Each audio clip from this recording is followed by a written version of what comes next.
भरमौर एक ऐसी भूमि है जहाँ पर एक ऐसा मंदिर है जो कि दुनिया का इकलौता मंदिर है, धर्मराज जी का मंदिर है। और निश्चित तौर पर जहाँ तक भरमौर की बात आती है तो पिछले 2-3 चुनावों में लगातार मैंने चुनाव लड़ने का प्रयास किया है, पार्टी से टिकट मांगा है, पार्टी ने लास्ट मोमेंट पर मुझे मेरा टिकट काटा है। लेकिन अब चुनाव आने वाला है 2027 में, क्या प्लान है आपका? अगर पार्टी मौका देती है तो उतरेंगे मैदान में? लेकिन आप board of director of HRTC भी हैं, लेकिन अभी हमने देखा कि HRTC का न्यूनतम किराया बढ़ा दिया और जो किराया वो 15% और भी बढ़ा दिया।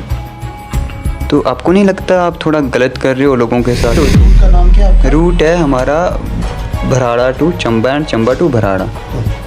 इस रूट पर अगर एक बस लगती है, सरकारी बस, बेरोज़गारी तो बढ़ रही है, लेकिन विधायकों की सैलरी बढ़ा दी और जो जॉब्स दे रही हैं वो मित्र दिए जा रहे हैं, उनकी सैलरी 5,000 10,000 की जा रही है। और आज की जनता की आवाज़ को उठाने के लिए प्रशासन तक एक लीडर की ज़रूरत होती है।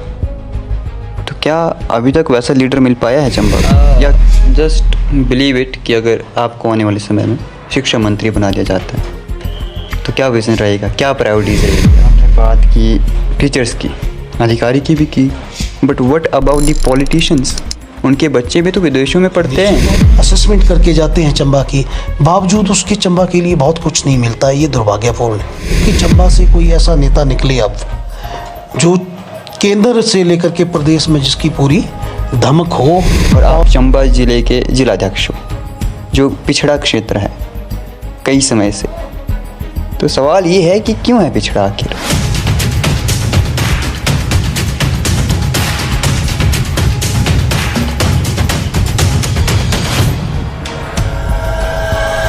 जय श्री राम दोस्तों, मेरा नाम है उमेश कुमार और आज हमारे साथ विराजमान है जिला कांग्रेस अध्यक्ष चंबा सुरजीत भरमौरी जी। आपका जन्म तिउला गांव में भरमौर तहसील में होता है और आपके पिताजी मनरेगा में मिस्त्री के रूप में, मजदूर के रूप में कार्य भी करते हैं। एक संघर्षशील जीवन आपने देखा है और एक छोटे से गांव से निकलकर आपने 5 डिग्रियां पढ़ाई में हासिल करी। उसके बाद जब आप राजनीति में आए तो आपने कई बड़े दायित्वों का भी निर्वहन किया है। युवा कांग्रेस में राष्ट्रीय सचिव, संयोजक, उपाध्यक्ष युवा कांग्रेस और 14 राज्यों के प्रभारी भी रहे हैं।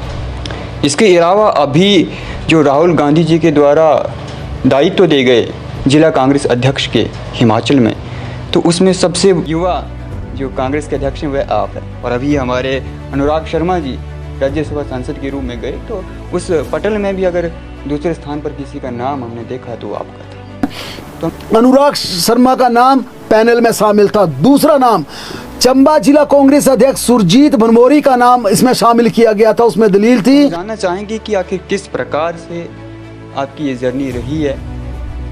थोड़ा शुरुआत से बताना, इंट्रोडक्शन तो हमने आपको दिया जी। सबसे पहले तो उमेश जी आपका हम धन्यवाद करते हैं, क्योंकि सोशल मीडिया में मैं आपको लगातार फॉलो भी करता हूँ, देखता भी रहता हूँ। आप एक सोशल मीडिया इन्फ्लुएंसर हैं और आज आप विशेष तौर पर मुझे कवर करने के लिए आए एक इंटरव्यू के रूप में, उसके लिए आपका बहुत धन्यवाद। जैसा कि आपने कहा कि भरमौर एक हमारा जनजातीय विधानसभा क्षेत्र है, ट्राइबल एरिया है, और मैं ये कहना चाहूँगा कि ट्राइबल का भी जो इंटीरियर एरिया है, मेरा अपना पंचायत सैली पंचायत है और गांव तिउला है, एक छोटा सा गांव।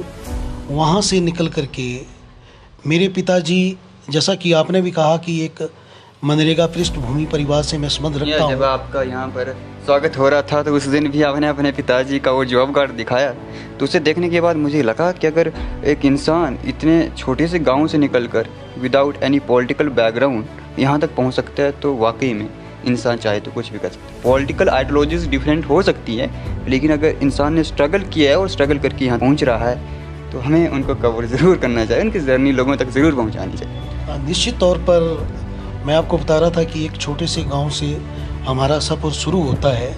आपके चैनल के माध्यम से मैं सबसे पहले फिर से नमस्कार और चरण बंदन करता हूं अपने माता पिता जी को, कि जिनकी खून पसीने की कमाई दिन रात मेहनत करके उन्होंने हमें एक फात दिया। मैं गांव के स्कूल में, अपने गांव के स्कूल में 5वीं तक पढ़ा, उसके बाद 10वीं तक की पढ़ाई मेरी गवर्नमेंट हाई स्कूल औरा में हुई। अब तो वो सीनियर सेकेंडरी स्कूल है। उसके बाद मैं आपको उमेश जी बताना चाहता हूँ कि मेरे पिताजी का एक सपना रहा और मैं अपने आप को सौभाग्यशाली समझता हूँ कि मेरे पिताजी ने मेरी हायर सेकेंडरी की पढ़ाई उस जगह पर करवाई, एक मनरेगा मजदूर होने के बावजूद, जो हिमाचल प्रदेश का सबसे बड़ा स्कूल सरकारी था। और ये राजकीय महाविद्यालय बॉयज़ स्कूल जो है वो धर्मशाला। पिताजी की मेहनत की कमाई और माताजी के संघर्ष के बदौलत एक 10th के बाद जो +1-2 की पढ़ाई हुई, एक अच्छे प्लेटफॉर्म पर मुझे जाने का मौका मिला, भले वो हमारा सरकारी स्कूल था। कि मैं और मेरे बड़े भाई दोनों उसको धर्मशाला में उसी में। कितने भाई बहन हो आप परिवार में? परिवार में माता पिता और उसके बाद हमारी सबसे बड़ी बहन है, उनकी शादी हो चुकी है, और मेरे बड़े भाई जो हैं। आपकी शादी?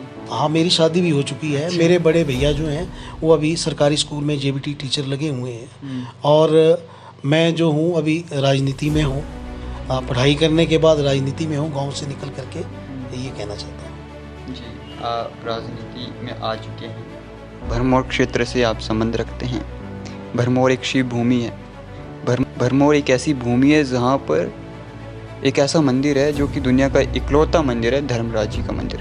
मणिमहेश यात्रा होती है, काफ़ी पवित्र है, लेकिन इसकी पवित्रता को ज़्यादा लोगों तक कैसे पहुंचाया जा सकता है? जो मणिमहेश यात्रा है, उस यात्रा को केदारनाथ यात्रा जैसा परिचर्चा में कैसे लाया जा सकता है? क्योंकि जब केदारनाथ यात्रा की तरह यहाँ इतने लोग आएंगे तो कहीं ना कहीं भरमौर के लोगों को और ज़्यादा रोज़गार मिलेगा। अभी भी मिल रहा है, लेकिन इस साल जो हुआ 2025 में, इसके बाद शायद थोड़ा कम लोग आ सकते हैं।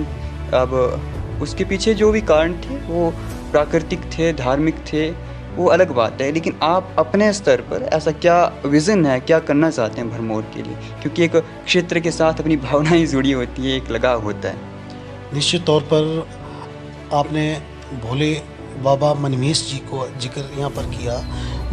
पुश्तैनी और मूलतः अपनी पंचायत जो रही है वो हर्ष रही है, और मैं ये कहना चाहूँगा कि मणिमहेश यात्रा को चाहे केदारनाथ की दृष्टि से देखा जाए या माँ वैष्णो का जो वहाँ पर मंदिर है, भव्य मंदिर है, और वहाँ का जो यात्रा होती है, उसके परिप्रेक्ष्य में देखा जाए तो ये ठीक है। मैं खुद महसूस करता हूँ कि बहुत सारी चीज़ें जो है वहाँ पर हमें ठीक करने की आवश्यकता है, चाहे वो वहाँ पर शौचालय व्यवस्था की बात हो, चाहे जितने भी हमारे लोग आ रहे हैं उनके रहन की, खान पान की व्यवस्था पूरे व्यवस्थित तरीके से किस तरीके से इस यात्रा को आगे बढ़ाया जाए।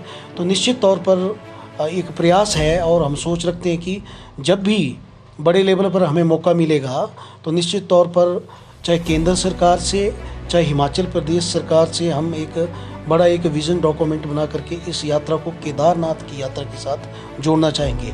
आप चंबा ज़िले की जो हमारा एस्पिरेशनल डिस्ट्रिक्ट है उसकी सबसे बड़ी यात्रा है, इसको व्यवस्थित तरीके से और मूलभूत सुविधाओं के साथ कैसे जोड़ा जाए, और इस यात्रा को रोजगार के साथ और पर्यटन के साथ जोड़ते हुए इस यात्रा को कैसे बढ़ाया जाए, उसके ऊपर हमें बहुत काम करने की आवश्यकता है। तो मणिमहेश यात्रा की बात रही, मगर आप एक राष्ट्रीय स्तरीय दल के जिला अध्यक्ष हो, आपकी जिम्मेदारी भी बड़ी है, और आप चंबा ज़िले के जिलाध्यक्ष हो जो पिछड़ा क्षेत्र है कई समय से। तो सवाल ये है कि क्यों है पिछड़ा आखिर? क्या हमारे चंबा को उस स्तर के प्रशासनिक अधिकारी नहीं मिले, लीडर्स नहीं मिले, या कहीं ना कहीं लोगों की कमी है? क्योंकि पिछड़ा होना कोई गर्व की बात नहीं है। देखिए, जहाँ तक चंबा ज़िला की बात है, हमारा चंबा ज़िला एक शिव भूमि है, और प्रकृति की दृष्टि से, पर्यटन की दृष्टि से बहुत खूबसूरत हमारा डिस्ट्रिक्ट है। अब किसी ने इस ज़िले को पिछड़ा कहा तो कई लोगों ने इसको आकांक्षी ज़िला कहा। मात्र पिछड़ा कह देने से और मात्र इसको आकांक्षी कह देने से इस ज़िले का भला नहीं होने वाला है, जो मैं समझता हूँ। और जब बात आती है इस ज़िले के अंदर पूरी तरह पोटेंशियल है, सब चीज़ें हैं, लेकिन मैं जो समझता हूँ, जो कनेक्टिविटी है दूसरे ज़िले से या फिर दूसरे राज्यों से, जो कनेक्टिविटी है, चाहे वो इंटरनेट की कनेक्टिविटी हो, चाहे वो एयरवेज की कनेक्टिविटी हो, चाहे रेलवे की कनेक्टिविटी हो, चाहे रोडवेज़ की कनेक्टिविटी हो, मैं समझता हूँ कि मैं जब भी चाहे दिल्ली स्तर पर रहा चाहे पूरे हिंदुस्तान में जहाँ भी घूमा, तो जो लोग हमारे डलहौजी को, चंबा को, साच पास को या भरमौर को विजिट करके गए थे, सभी का एक ही कहना होता था कि यार बहुत खूबसूरत जगह है, हमारा बार बार आने को मन करता है, लेकिन जाने के लिए रास्ते और वो है। निश्चित तौर पर कनेक्टिविटी को लेकर के, यातायात को लेकर के, और चाहे वो हवाई सेवाएं हो, चाहे वो ट्रांसपोर्टेशन हो, इस व्यवस्था को अगर हमारा ज़िला ठीक कर पाएगा तो निश्चित तौर पर ज़िले के अंदर किसी भी तरीके की कोई कमी नहीं है। और धीरे धीरे इस चीज़ के लिए प्रयास हो रहे हैं, हर मंच पर आवाज़ें उठने शुरू हो गई हैं। चाहे मैं आपको बताऊं, होली उतराला सड़क की बात आती है या होली उतराला टनल की बात आती है, चाहे दुर्गुकुंड बरई से लेकर के अपना जो शाहपुर के लिए और धर्मशाला के लिए कनेक्टिविटी टनल की बात है। मैं ये कहता हूँ कि एक दिन में ये चीज़ें नहीं हो सकती, लेकिन जैसे पूरे डिस्ट्रिक्ट को कनेक्ट करने की बात है, हमारी चौड़ी चंबा टनल की बात हो रही है। मैं ये कहता हूँ कि बहुत सारी टनल होने के बावजूद एक भी कनेक्टिविटी वाला कोई हमारा टनल जो हमारी डिस्ट्रिक्ट की 2 घंटे की दूरी को कम कर दे, 3 घंटे की दूरी को कम कर दे, तो मैं निश्चित तौर पर ये समझता हूँ कि ये उन लोगों के लिए एक वरदान साबित हो सकता है कि जो मेडिकल इमरजेंसी में बहुत लंबा जीना चाहते हैं, लेकिन कई बार कनेक्टिविटी सही ना होने से वो हमारे बीच में नहीं रह पाते। पहली बात ये। दूसरा, मैं ये समझता हूँ कि डिस्ट्रिक्ट की अपनी इकोनॉमी को अपलिफ्ट करने के लिए अगर बात करूँ, अगर ये कनेक्टिविटी 2 से 3 घंटे का डिस्टेंस जो है, चाहे हमें बायाजोत होकर के आना पड़ता है, चाहे बनीखेत होकर के आना पड़ता है, और चाहे वो भरमौर पहुंचने की बात है, चाहे धर्मशाला पहुंचने की बात है या पठानकोट पहुंचने तक की बात है, ये जो हमारा डिस्टेंस है और ये दूरी है, इस दूरी को अगर ख़त्म करने में चंबा ज़िला अगर कामयाब रहता है तो निश्चित तौर पर चंबा ज़िला जो है हिस्टोरिकल पूरे हिमाचल प्रदेश में सबसे पुराना ज़िला है और हर तरह का पोटेंशियल है। जब यहाँ पर बिजली सबसे पहले पैदा होती है ना, और जब इस डिस्ट्रिक्ट में ये एक बहुत बड़ी रियासत होती है राजा महाराजाओं के टाइम की, और जिसमें हमारे भरमौर एक राजधानी होती है। भरमौर पहली राजधानी थी और भरमौर ही चाहे हिस्टोरिकल पॉइंट ऑफ व्यू से, चाहे टूरिज़्म पॉइंट ऑफ व्यू से, चाहे एजुकेशन के नज़रिए से, इस डिस्ट्रिक्ट में बहुत सारी एक तरीके से मैं ये कहूँ कि पॉसिबिलिटी है और बहुत ज़्यादा एक कॉम्पिटेंसी है। इन चीज़ों को उठाने के लिए, जनता की आवाज़ को उठाने के लिए प्रशासन तक एक लीडर की ज़रूरत होती है। तो क्या अभी तक वैसा लीडर मिल पाया है चंबा को, या किस प्रकार की लीडर की आवश्यकता है, ये प्रश्न रहेगा। देखिए, मतलब अगर ये भी कहना होगा कि अगर मैं यही कहूँ कि अभी तक नहीं हुआ कुछ, तो ये भी एक बहुत बड़ी बेईमानी होगी। बड़ी स्पष्टता के साथ कहता हूँ, लोगों ने सहयोग दिया है, उनके बहुत सारे लोगों ने सहयोग दिया और चंबा से हमारे अच्छे अच्छे लीडर रहे और चंबा को खासकर स्टेट गवर्नमेंट में बड़े लेवल का रिप्रेजेंटेशन मिलता रहा है। लेकिन जहाँ तक बात है कि जो हमारी केंद्र की सरकार है, जिला चंबा का, उसमें रिप्रेजेंटेशन बहुत कम रहा हुआ है। चाहे टनल की बात करते हम, चाहे सैकड़ों करोड़ में एस्पिरेशनल डिस्ट्रिक्ट चंबा के लिए बड़े प्रोजेक्ट आने की बात है, तो स्टेट गवर्नमेंट के साथ साथ इस जिले का नेतृत्व जब राष्ट्रीय स्तर पर चमकेगा तो निश्चित तौर पर इस जिले की तस्वीर और तकदीर बदलेगी, मैं ये मानता हूँ। सवाल अधूरा रह गया, कैसा लीडर होना चाहिए आपके विजन में, क्या क्वालिटीज़ उस लीडर में होनी चाहिए? हाँ, मैं जो चंबा को रिप्रेजेंट करे। चंबा के बहुत शानदार और एक अच्छे विजन वाले लीडर रहे, चाहे मैं बात करूँ माननीय हमारे स्पीकर है अभी कुलदीप सिंह पठानिया जी, चाहे आशा कुमारी जी हैं, चाहे पुराने लीडरों की बात करूँ, चाहे हमारे पूर्व में वन मंत्री ठाकुर सिंह भरमौरी जी, या वर्तमान हर्ष महाजन जी हैं जो अभी राज्यसभा में गए हैं, वो पूर्व में मंत्री भी रहे हैं। हर किसी ने हर स्तर पर चंबा को रिप्रेजेंट किया और आवाज़ उठाई है।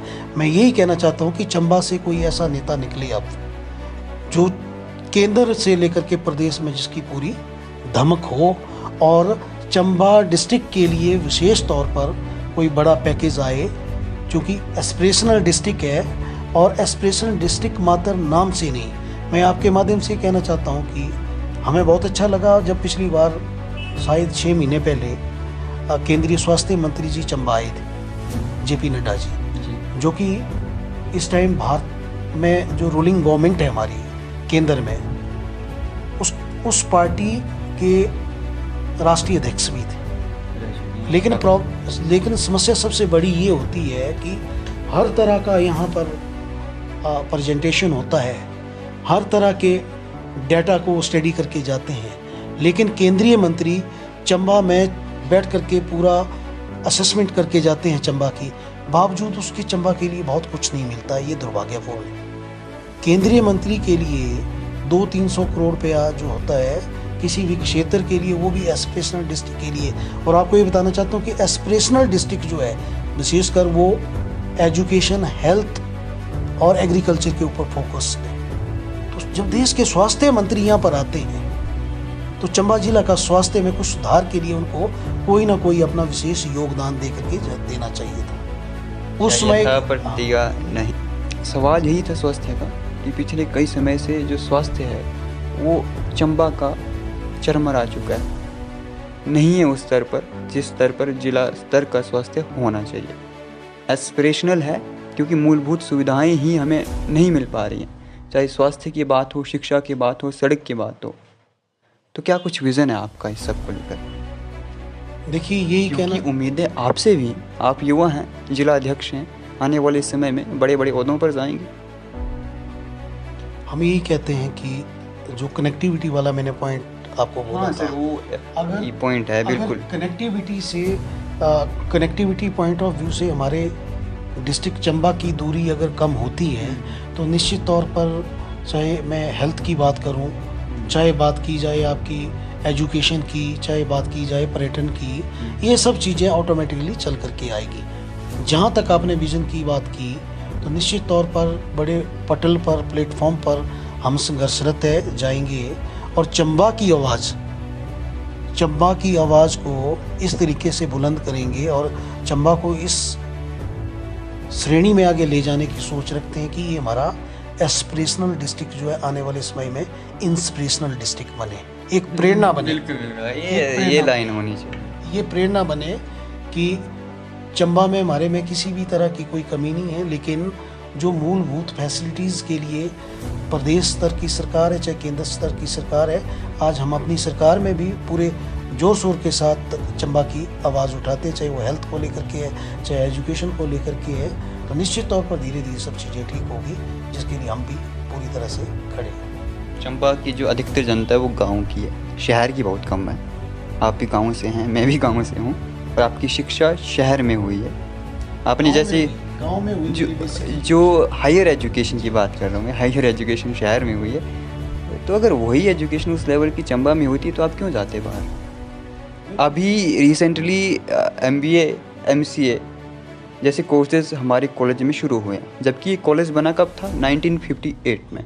तो इतना लेट अगर यहाँ पर शुरू हो रहा है as compared to other district, और ये वही डिस्ट्रिक्ट है जहाँ से हमारे शिक्षा मंत्री भी निकले हुए हैं। तो क्या लगता है आपको कि एजुकेशन में क्या हमने कमी की है और अब हमें क्या करना चाहिए?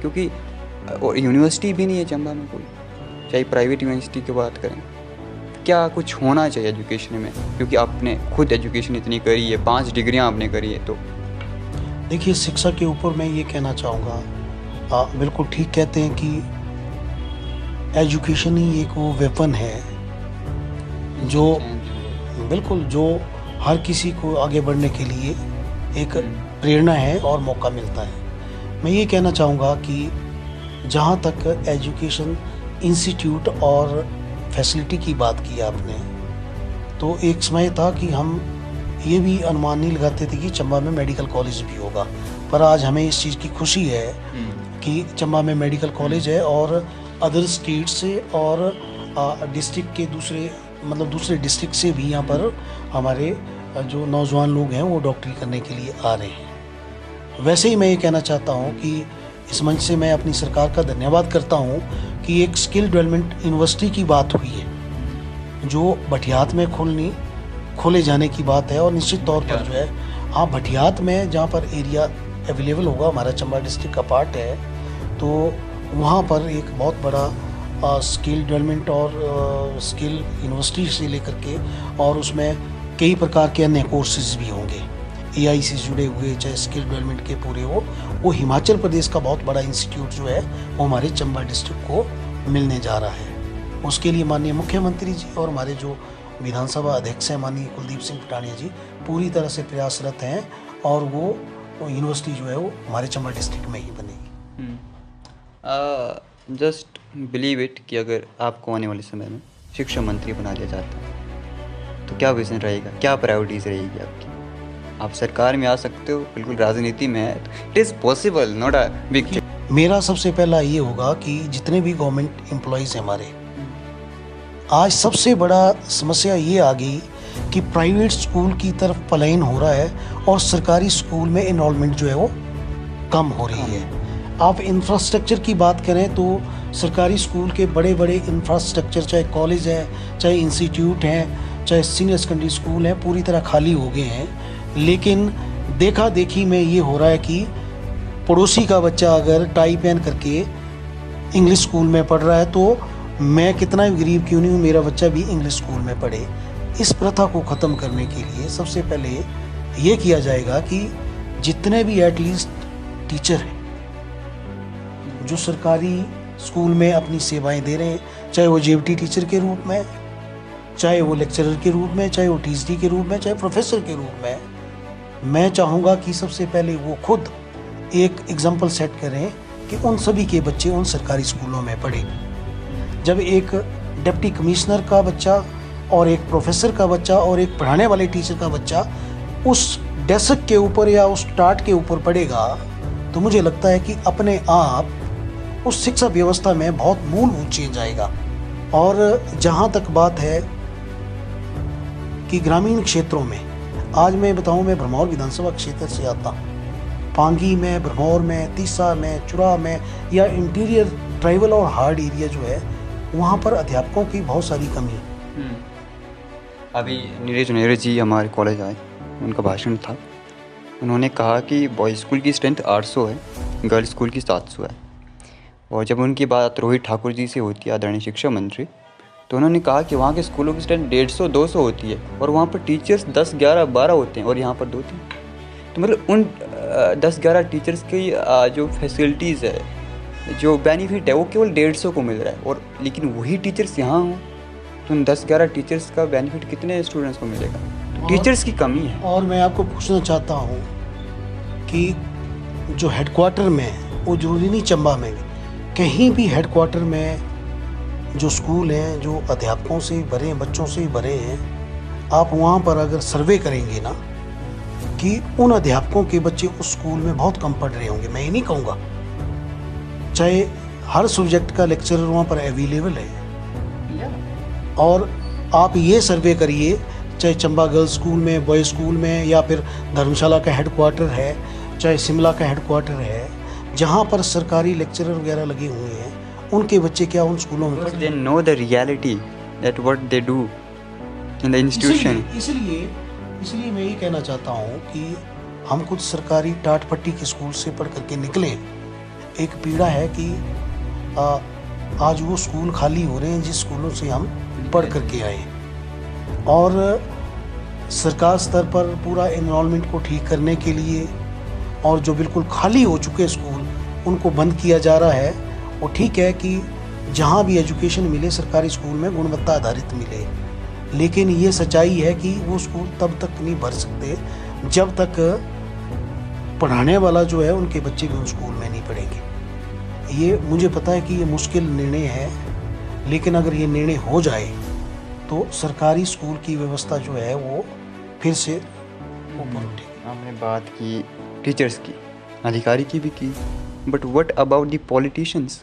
उनके बच्चे भी तो विदेशों में पढ़ते हैं। तौर पर जब आप मेरे से ये पूछ रहे हैं, मैं आपको बताऊं, मेरे परिवार में मेरे बड़े भाई हैं और मेरा एक भतीजा और एक भतीजी है। मैंने डे 1 से ही बात की और मेरे भाई ने भी, वो खुद जेबीटी टीचर थे, तो आज तक उन्होंने रहेगी ये बात। बिल्कुल बिल्कुल।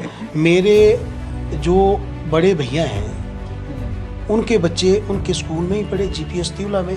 आज ठीक है वो शिफ्ट होकर के अपनी उनकी ट्रांसफ़र हुई करियाँ बढ़िया कोटी के लिए, आज भी वो सरकारी स्कूल में अपने बच्चों को पढ़ा रहे हैं। तो मुझे ऐसा लगता है कि ये कोई अध्यापकों के लिए माइलस्टोन नहीं है। मैंने कहा कि वो चाहे अधिकारी हो, चाहे पॉलिटिशियंस हो, और पॉलिटिशियन के लिए तो ये मैंडेटरी होना चाहिए कि जिस क्षेत्र से वो चुनाव लड़ना चाहते हैं, जिस क्षेत्र से वो जनता के ऊपर राज करना चाहते हैं, तो उनको गरीबों के बच्चों में और अपने बच्चों में बहुत अंतर नहीं करना चाहिए। ऐसा नहीं होना चाहिए कि मेरे बच्चे कॉन्वेंट स्कूल में पढ़े और गरीब का बच्चा जो है प्राइमरी स्कूल में पढ़े। कम से कम उसी विधानसभा क्षेत्र में वो पढ़े, तो एटलीस्ट एक मैसेज जो है और व्यवस्था में चीज़ें ठीक। एक आपको स्टोरी बताना चाहूँगा। नेपाल देश है और नेपाल देश में शिक्षा व्यवस्था चरमरा चुकी थी जैसी हमारी है। तो उन्होंने क्या किया, रजवाड़ी का समय था, राजा ने अपने बेटे अपने बच्चे उन स्कूलों में भेजे। जब उनको वैसे फटी टाटों पर बैठना पड़ा, उनके दिल में दर्द हुआ, फिर वहाँ व्यवस्था चेंज हुई। और यही चीज़ हो सकती है, and this is the only thing which can change the education system in the Himachal. बिल्कुल मैंने भी आपको यही बात कही, अगर मौका आता है तो मैं नहीं बोलता हूँ कि मैं ही चेंज कर सकता हूँ, पर हम इस चीज़ को, your idea is a great, it should be implemented. जी, लेकिन आप board of director of HRTC भी हैं, लेकिन अभी हमने देखा कि HRTC का न्यूनतम किराया बढ़ा दिया और जो किराया वो 15% और भी बढ़ा दिया। तो आपको नहीं लगता आप थोड़ा गलत कर रहे हो लोगों के साथ? एक जो मिडिल क्लास इंसान है वही HRTC में जाता है, कोई बड़े लोग नहीं जाते। और HRTC की बसों की स्थिति देखें तो जगह जगह पर वो ख़राब हो जाती हैं, रुक जाती हैं, क्या है? मैं आपको बताना चाहता हूँ कि सरकार के लगभग 3 सालों से मैं HRTC में बोर्ड ऑफ डायरेक्टर हूँ और मैंने इन 3 वर्षों में HRTC को बड़े अच्छे तरीके से समझाया और पढ़ा भी है। आपको बताना चाहता हूँ कि पूरे हिमाचल प्रदेश में HRTC का जो फ्लीट है उसमें लगभग 3,500 से 4,000 बसें जो हैं HRTC में चलती, चाहे वो वोल्वो हो, चाहे इलेक्ट्रिक बसेस हो, चाहे ऑर्डिनरी बसेस हो या सुपर डिलक्स बसेस हो। आज से पहले ये भी आपकी बात सही है कि पिछले 7-8 सालों में जो HRTC की बदतर हालात है वो पहले कभी भी नहीं हुई। उसका सबसे बड़ा लॉजिक जो हमने डिपार्टमेंट के अंदर काम करके देखा, तो HRTC का जो अपना फ्लीट था जो 3,500, तो हर 5 वर्षों में एटलीस्ट 1,500 से 2,000 नई बसें उसमें ऐड होती थी और जो बिल्कुल पुरानी हो जाती, जीरो बुक वैली की बसेस हो जाती थी, उनको जो था वो शिफ्ट किया जाता था, एक क्वाड के रूप में उसको भेज दिया जाता था। लेकिन कुछ एक टेक्निकली प्रॉब्लम्स हुई और कुछ सरकारों की नाकामियाँ भी रही। मैं आपको डाटा के साथ बोल रहा हूँ, इसलिए नहीं कि भी कांग्रेस का जिला अध्यक्ष हूँ, तब बता रहा हूँ कि पिछली सरकार जो भारतीय जनता पार्टी की रही उसमें जो HRTC के बेड़े में ऑन एन एवरेज जो 1,000 से 1,500 बसेस नहीं आनी थी, वो बसें नहीं आ पाई। लेकिन आपको मैं बताना चाहता हूँ कि अभी हाल ही में जब से हमारी सरकार बनी है, लगभग 800 के करीब बसेस जो हैं, जिसमें इलेक्ट्रिक बसेस, डीजल की बसेस जो बेड़े में नहीं शामिल हो चुकी हैं, और इसके अलावा लगभग 30 के करीब जो है वो वोल्वो बसेस भी नहीं आ चुकी हैं। और ग्रामीण क्षेत्रों में, हार्ड एरिया जो है ग्रामीण क्षेत्रों में, जहाँ सवारी कम होती है और जहाँ बसें बड़ी चलती हैं, जहाँ सवारी कम होने के बाद बड़ी बसें जाने के बाद वो रूट जो है फेल हो जा रही थी, क्योंकि सवारी कम मिल रही है, बस बड़ी जा रही है और HRTC घाटे में जा रही थी। इसलिए हमने BOD में ये प्रस्ताव रखा कि ग्रामीण और ट्राइबल क्षेत्रों में जो लिंक और छोटे रोड है, रोड छोटे हैं जहाँ एक्सीडेंट भी ना हो और सवारी भी वहाँ से भर करके आए, इसलिए हमने मिनी बसेस का कंसेप्ट वहाँ पर दिया है। और आपको बताना चाहता हूँ कि लगभग 2-3 महीने के अंदर टेंडर पूरी प्रक्रिया हो चुकी है। HRTC के बेड़े में जो है लगभग 100 के करीब जो है मिनी बसेस आएगी, वो भरमौर, पांगी, तीसा, बजराड़ू और हिमाचल प्रदेश। एक सर आपके माध्यम से रिक्वेस्ट थी, ऐसे नहीं कर पाए। हमारा एक एरिया है जिस एरिया से मैं बिलोंग करता हूँ, उधर केवल एक ही बस आती है and that is also private bus. उस क्षेत्र को ज़रूरत है एक सरकारी बस की, और काफ़ी लोग जाते हैं, काफ़ी भीड़ होती है। रूट का नाम क्या है? रूट है हमारा Bharara to Chamba and Chamba to Bharara. इस रूट पर अगर एक बस लगती है सरकारी बस, तो काफ़ी समस्याएं हल होंगी, क्योंकि वो बस लगभग पिछले 10-11 साल से, जब से मैं देख रहा हूँ दुनिया को, तब से वही बस है और आए दिन भीड़ ही होती है उसमें। तो अगर कुछ उस क्षेत्र पर हो या किसके माध्यम से हो तो ठीक है। आपने अपने क्षेत्र की बात उठाई है, इसके लिए हम जैसे ही नई बेड़े में बसेस आती हैं तो प्रायोरिटी तौर पर इस रूट का जो है RM चंबा से इसका पूरा सर्वे हुआ करके हमारा प्रयास रहेगा कि ग्रामीण क्षेत्रों के लिए जो मिनी बसेस आएगी उसमें आपके क्षेत्र का ध्यान रखा जाएगा। चलो धन्यवाद। लेकिन बेरोज़गारी की बात करें तो हिमाचल में काफ़ी बेरोज़गारी बढ़ रही है, लेकिन आपदा के समय में हमने क्या देखा कि बेरोज़गारी तो बढ़ रही है लेकिन विधायकों की सैलरी बढ़ा दी, और जो जॉब्स दे रही हैं वो मित्र दिए जा रहे हैं, उनकी सैलरी 5,000 10,000 की जा रही है। और आज के समय में आप खुद जानते हैं कितनी महंगाई है। एक ऑन एन एवरेज 25-30 हज़ार तो इंसान के पास होना चाहिए अगर उसे शहर में सर्वाइवल करना है। तो कैसे देख पा रहे हैं कि एम्प्लॉयमेंट कैसे बढ़ेगी? और आपकी सरकार जब आने से पहले वादा करती है कि हम लाखों नौकरियाँ देंगे, तो क्या है? वो आप बिल्कुल ठीक कह रहे हैं। जहाँ तक आपने विधायकों की सैलरी की बात की, मैं भी आपकी तरह एक आम युवा हूँ। जब सदन में बैठे होते हैं पक्ष और विपक्ष के, इस तरह का जब प्रस्ताव जो है वो विचाराधीन में लाया जाता तो दोनों हाथ से टेबल बजते हैं और ध्वनि मत तरीके से उसको पारित कर दिया जाता है। यहाँ कोई सवाल नहीं उठता। हाँ, कोई इसके ऊपर प्रश्न केवल नहीं एक उठता है। विधायक है, वो कौन है जिन्होंने 1 रुपये लेने का फैसला किया है। बीच में राजा वीरभद्र सिंह जी भी ऐसे करते थे और बहुत सारे हैं। लेकिन जहाँ तक बेरोजगारी की बात कही आपने, युवा हूँ और युवाओं के साथ हम हमेशा कनेक्ट करते हैं, तो आने वाले समय में मैं भी ये समझता हूँ कि अभी भी और आने वाले समय में सबसे बड़ी जो गंभीर समस्या है इस देश के अंदर वो बेरोजगारी है। बेरोजगारी इसलिए है कि सरकार स्तर पर, जैसे आपने कहा कि प्रदेश में हमारी सरकार है और हमारी सरकार ने एक अपना जो डॉक्यूमेंट था, जो हमारा पत्र था जिसको हमने चुनाव के बीच में लाए थे रोजगार देने की, तो उसके ऊपर मैं थोड़ी सी बात करना चाहता हूँ कि आने वाले 3 साल हमारे पहले हो चुके हैं।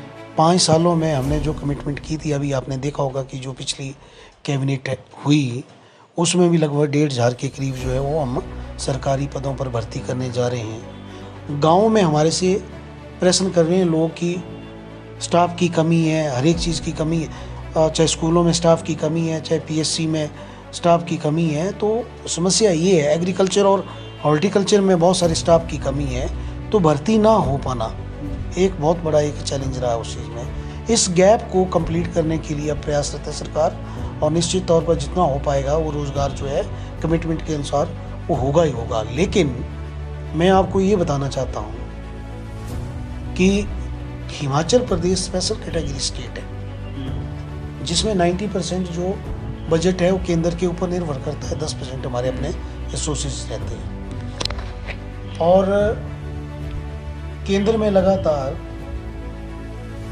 लगातार 2 बार भारतीय जनता पार्टी की सरकार रही। देश के प्रधानमंत्री जी ने भी युवाओं के साथ एक कमिटमेंट की थी कि हर वर्ष 2 करोड़ युवाओं को रोजगार दिया जाएगा। जब रोजगार देने की बात आई तो ये भी निकल करके आया मीडिया, सोशल मीडिया में और केंद्रीय मंत्री की भी आज की डेट में स्वरोजगार भी रोजगार है, वो अच्छा है, स्वरोजगार भी एक रोजगार है। लेकिन ये कहा जाता है कि पकौड़ा तलना भी एक रोजगार हो गया। तो निश्चित तौर पर ये कहना चाहूँगा कि अगर 13 वर्षों से केंद्र में भारतीय जनता पार्टी की सरकार है, उस हिसाब से तो 26 करोड़ युवाओं को, क्योंकि हर वर्ष 2 करोड़ युवाओं को रोजगार देने की बात हुई थी, उस हिसाब से 26 करोड़ युवाओं को रोजगार मिलना चाहिए था। अगर वो मिल जाता तो आज हो सकता है कि ना देश में ना प्रदेश में कोई भी युवा जो है वो बेरोजगार होता। तो ये जो कमिटमेंट है ये किस स्तर की है, और इलेक्शन के समय में ये सब चीज़ें आती हैं जो युवाओं के साथ एक बहुत बड़ा बद्दा मजाक है, मैं ये कहना चाहता हूँ। धोखा है युवाओं के साथ तो, लेकिन एम्प्लॉयमेंट होनी चाहिए। उम्मीद रही कि आप सरकार में जाएंगे तो ज़रूर कुछ करेंगे, नहीं करेंगे तो हम आपके पास दोबारा आएंगे। लेकिन अब चुनाव आने वाला है 2027 में, क्या प्लान है आपका? अगर पार्टी मौका देती है तो उतरेंगे मैदान में? देखो, बतौर जिला अध्यक्ष कांग्रेस पार्टी, जैसे आपने भी कहा कि मेरे नेता आदरणीय राहुल गांधी जी ने एक आम पृष्ठभूमि से निकल करके सबसे युवा जिला अध्यक्ष बनने का मौका मुझे जिला चंबा का दिया पूरे हिमाचल प्रदेश में। और ये कहूँगा कि मैं एक नॉमिनेटेड जिला अध्यक्ष नहीं हूँ, मैं एक इलेक्टेड जिला अध्यक्ष हूँ, क्योंकि एक ऑब्जर्वर आकर के 7 दिन हर विधानसभा में जा कर के एक फीडबैक और सभी का एक मत लेता है, उसके बाद डिक्लेरेशन होती है और मुझे मौका दिया जाता है। सबसे पहले तो मेरा मिशन और विजन ये है कि आने वाले जो पंचायती राज चुनाव है और हिमाचल प्रदेश में जो पंचायती राज चुनाव होने वाले हैं पूरे जिला के अंदर, उसमें युवाओं को मौका दिया जाए। भले ही ये चुनाव जो है पार्टी सिंबल के ऊपर नहीं होते हैं हिमाचल प्रदेश में, लेकिन मेरा ये प्रयास रहेगा कि हमारी विचारधारा से जुड़े हुए या कोई भी न्यूट्रल युवा जो है इस मंच पर आए और पंचायती राज व्यवस्था को दुरुस्त करे। मैं ये समझता हूँ।